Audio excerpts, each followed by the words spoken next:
Welcome back to our overview of Education 504. So all of your key information is over here on these buttons. I already showed you the syllabus. Weekly modules is where you're going to find each week's content. And you'll see each week will show up as a folder like this. It will show you what content is being covered. Then it has the assignments, and this matches and goes more into depth than the syllabus. So always double check here. If you think you're done with what's in the folder, always come back to the front and say, okay, did I do that? Did I do that? Did I do that? Just to double check and make sure. And all you have to do is open up the folder, and you're going to see a list of different items. If you see this page with the speech bubble, that is the symbol for a blog. If you see this with the earth, that means that it's a video. The page with writing just means it's an attachment, in this case, PowerPoint slides. So then we see another blog, and we see a couple more blogs. So let me show you how this works. For the blogs, and you can see I've given you the directions right there. You just have to click on it to open it. And here's the directions again. For a blog, you just go up and click on Create Blog Entry. And then it will allow you to type in, put in, you can hyperlink like I did right there. Or you can put your, just upload your video right there.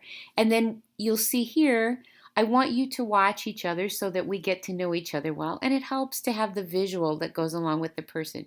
And you can leave that person a comment, something you liked or something you might have already known the person but you didn't know that about them, that type of thing.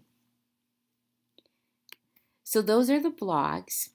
Here, and normally the first thing you'll see in each week will be the video presentation.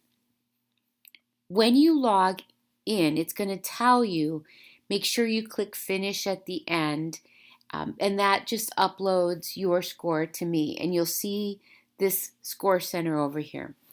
I use a program that's called Softchalk, and the reason I like this program so much is I can embed videos and I can also embed different activities.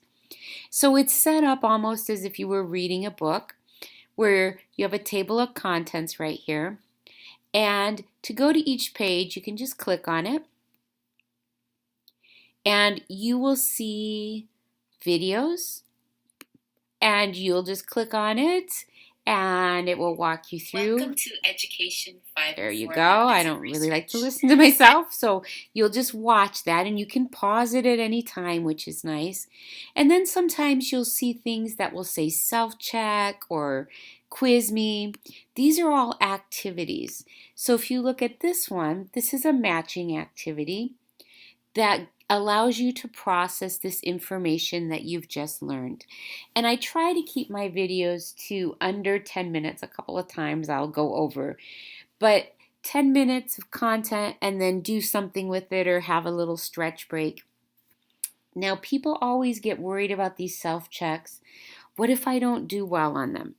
So I am not grading those.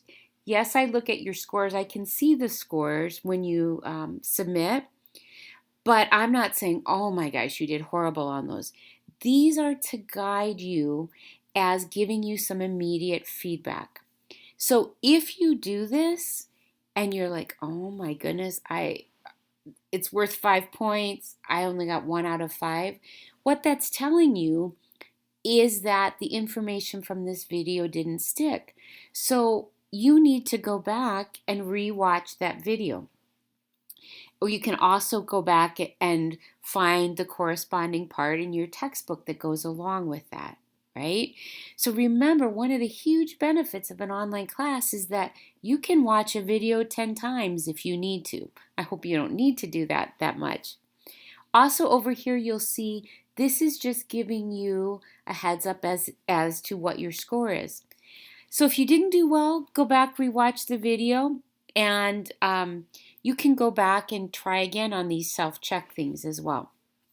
When you're done with one page, you'll notice you can either go to the next page down here, or if you're at the top of the page, you can also do the same.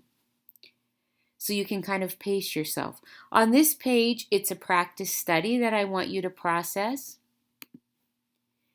On this page, you'll notice there are a couple of videos that go hand in hand. So I can also go down over here to next page. You have a couple more videos and then several self-check. So these might be multiple choice instead of matching. So I try to mix it up a little bit for you. And then here we are on the final page, and you'll notice there's a finish button right there. All right, so that's the Softchalk lesson. And you'll see down here it says created with Softchalk. So it's just a program that allows me to embed a lot of different things. Now, along with the module, the PowerPoints that you see in those videos, I have made them available for you here. So for those of you who like to write on things or highlight, just print them out in black and white to save your ink, and you can have those then as well. Also then, after you've watched these things, I have some blogs that give you another opportunity to process. Once again, I am not grading these. They do count towards your participation points, but I'm not going to go in there and say, oh, that's a terrible answer. You got a 0 on that. But what I do want you to do is use this as your brainstorming space. And when we talk through things with others, we often develop a better understanding. So I do want you, if somebody says something that you think doesn't make sense, or you think, no, that doesn't fit what we just learned, I want you to be able to say that to each other. This is our experimental phase. So I don't want you to say, oh, your answer was really dumb, but I do want you to say, you know, your example, what you provided, I think that's an example of this versus that, right? Work with each other, be able to give each other that kind of feedback, because we're all going to learn from that. All right, so in this module, you have the 3 blogs after you've watched the video. So as I said, each week, right now you can only see 1 week, because I'll open up a new one each week. So each week there'll be a folder there for you to follow. All right, so let's move on to the discussion board. And the discussion board, these are questions that I will be grading. And these are the assignments that I mentioned are going to be due midweek. On most weeks, there isn't one for every single week. I think I put on there, I want your original response, your original answer posted by Thursday. And then by Sunday of that week, I want you to have commented on a couple of your classmates' postings. So after you've watched the videos, done your processing blogs, then you'll look at these where I am checking for understanding. And also you should have done your reading before you answer these. So each question is different. It relates to what we're doing that week. And for you to respond on the discussion board, you just need to click on it. And the wording on a discussion board is a little different. So it says create thread. And here you have the prompt again. And so you're going to just give it a title. And then here's the text box for you to write it in. And when you're done, you'll submit it. And then it will show up. And you'll be able to see each other's. It's set up as a class discussion board. So you'll be able to see each other's and to be able to give each other feedback. All right. In our third video, then we will talk about signing up for partners and the class assignments.